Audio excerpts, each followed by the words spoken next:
would focus on the developments in natural features. So hurricanes, cyclones, volcanic features, glacier features would be discussed. The first is the term medicanes. Medicanes are the term which is used for Mediterranean hurricanes. Now hurricanes in India are called as cyclones. They are also called as typhoons in the regions of China and Philippines. Now these medicanes are usually seen in the fall and the winter months closer to the Mediterranean area. Recently, Lanos was one of the medicane which was seen near the Greece, and it caused significant flooding in the islands surrounding Greece. We had seen similar storms coming in the regions of Black Sea. Medicanes are usually smaller in diameter, have relatively low wind speed which are seen.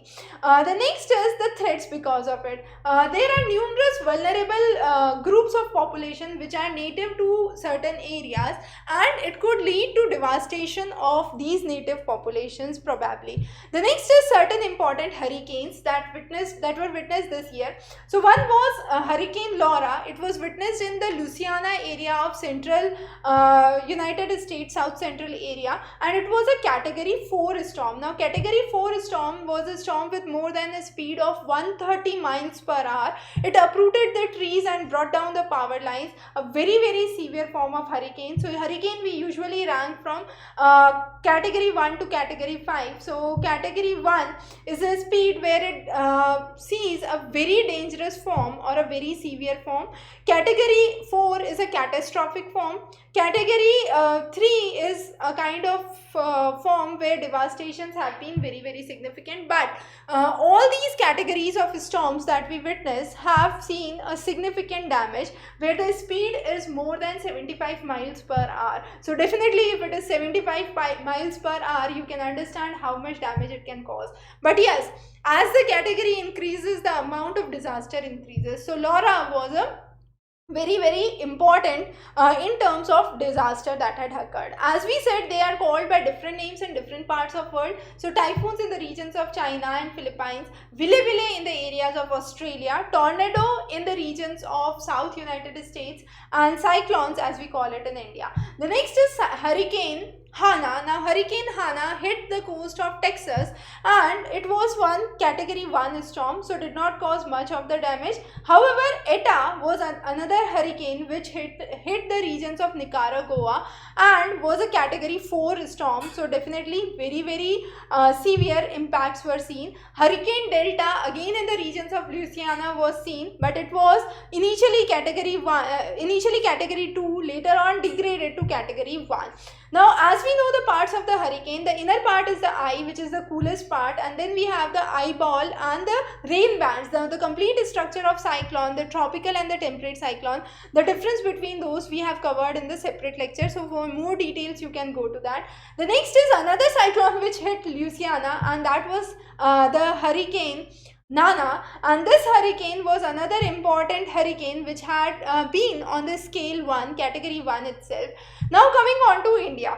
Few of the major cyclones that hit India. Amphan was indeed the most devastating one that had hit the coast of Bengal. Then we have Cyclone Nivar, which hit the regions of Tamil Nadu, Puducherry, and there was numerous damage which was witnessed in the region. Now in India, we have the naming of the cyclone which is done in a very different fashion. We have covered that in a separate lecture. So we have the list of the naming, and this rotates on a regular basis. Now World Meteorological Organization has given the classification and the guidelines. So the whole of the Indian Ocean region has 13 members, and the naming of the 13 countries are given. So 13 countries and 13 names, so 169 cyclone names that have been given so far.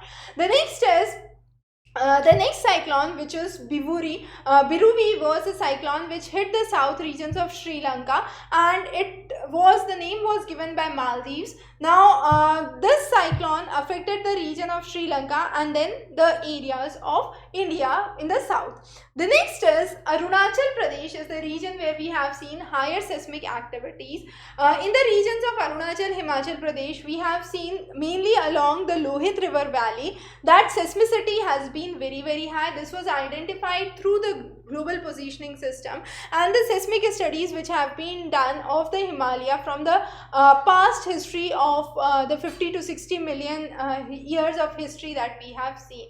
The latest finding have shown that there is extremely high Poisson ratio which has been showing the presence of fluid or partial matter below the crustal levels, and this Poisson ratio has shown that there is a scope for expansion or contraction of the material perpendicular to the loading direction. As a result, there can be large elastic deformations that can occur, which indicates higher Poisson ratio and higher probability of seismic events. Now, coming on to volcanic activities. In the Indonesia, we have two important regions. One is the Sinabang, which is an active volcano in Sumatra. The next is in the Sulawesi area, the Semur volcano.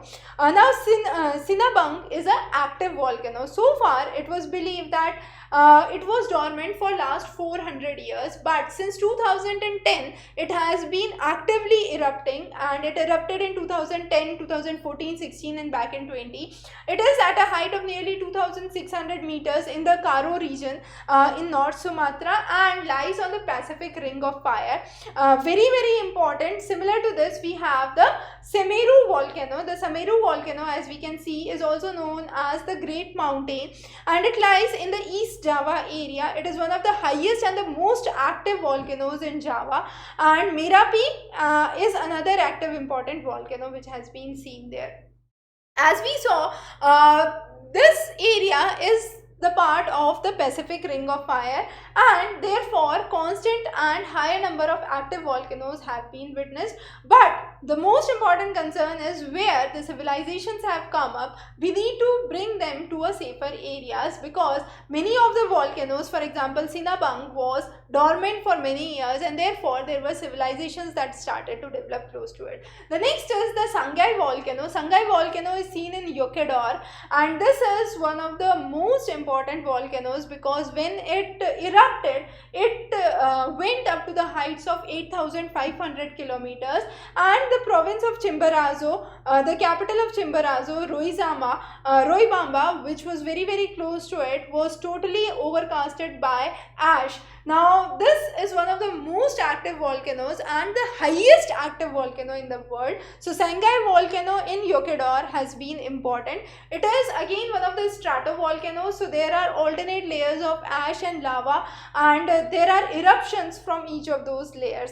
Lies along the Andes mountain belt. So, lies in the regions of South America. Now, based on the types of volcano, we have the classification that we have brought here, but the same classification we have covered in our class on volcanicity and the types of volcanicity. So, Strombolian, Vulcanian, Pelian and Pylian are the major ones. Now, of these, Pylian is the most intense, and it generates a kind of jet of air or gas into the atmosphere, and which goes very far off at a lightning speed. So it's very eruptive, highly eruptive.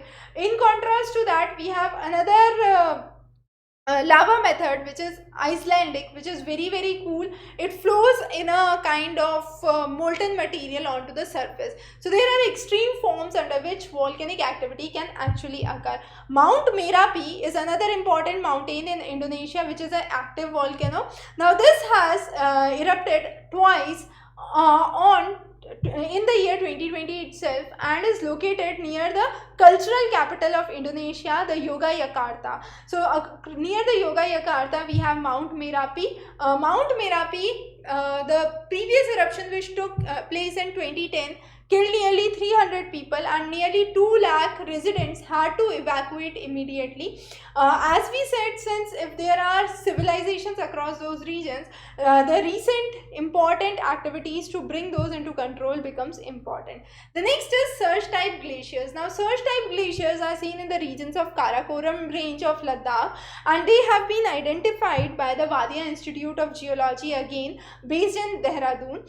Now, these glaciers represent 40% of the total glaciated area of the Karakoram range, and these show the advancement in terms of the volume and the length. So they do not flow at constant speed. They sometimes flow fast, they sometimes flow slow. So they are subject to cyclic instability. Now, if there is low amount of melt water, there could be unsteady movements, and there could be channelized movements during the summer months. So it all depends, and therefore these surge glaciers are very, very risky for us, because it's difficult to predict when there would be a flooding that can occur. So when they would be in the active phase or the surge phase, or when there would be in the cool phase or the quiescent phase, is difficult to identify. Usually the active phase remains for some months to a year, but the quiescent phase, which is the silent phase, remains there for tens to hundreds of years. So very, very difficult to identify when this can turn active and lead to devastation of the lower villages and the lower areas. The next is iceberg A68A. Now this is one of the icebergs which has been carved off from the region of Antarctica. Now carving off means because of the glacier action, the water action, this leads to breaking of the glacier, and this creates new splits in the glacier. Now once the glacier splits, what happens is the surface area becomes more, and as a result there is more probability for melting.